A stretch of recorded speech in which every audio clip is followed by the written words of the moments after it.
স্বাধীনতা দিৱসৰ প্ৰাক মুহূৰ্তত নিশা মৰাণৰ টিলৈত নিষিদ্ধ ড্ৰাগছসহ এজনক আটক হোৱা যুৱকজন হৈছে দুলীয়াজানৰ 33 বছৰীয়া মনোজ তামুলী।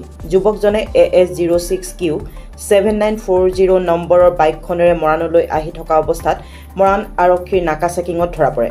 যুৱকজনৰ বেগৰ পৰা এটা সৰু কণ্টেইনাৰত থকা অৱস্থাত 3 গ্ৰাম ড্ৰাগছ জব্দ কৰিবলৈ সক্ষম হয়।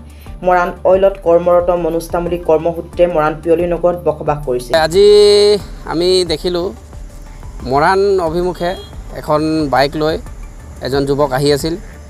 তেওঁৰ বেগত ইয়াত তালাচী চলাই আছিল। আজি যিহেতু আগন্তুক অহাকালি আমাৰ স্বাধীনতা দিৱস, গতিকে ইয়াত নাকা লগাই থৈছিল তিলৈ দলঙৰ সন্মুখতে।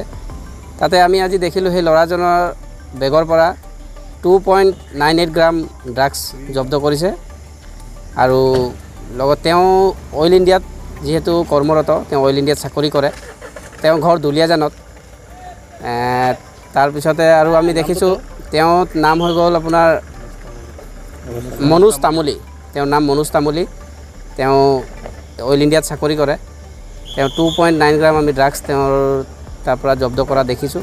পুলিচে জব্দ কৰিলে, মৰাণ আৰক্ষী থানাই জব্দ কৰিছে। নাকা চলাই থকা অৱস্থাতে তেওঁক কৰায়ত্ব কৰিছে। তেওঁৰ পৰা এখন বাইক পাইছে আৰু তেওঁৰ ID কাৰ্ড পাইছে অইল ইণ্ডিয়াত চাকৰি কৰা, আৰু এটা মোবাইল পাইছে। লগতে আপোনাৰ চাদা টেমিত, যোনটো চাদা টেমি থাকে, সেই চাদা টেমিত তেওঁক ড্ৰাগছ পাইছে।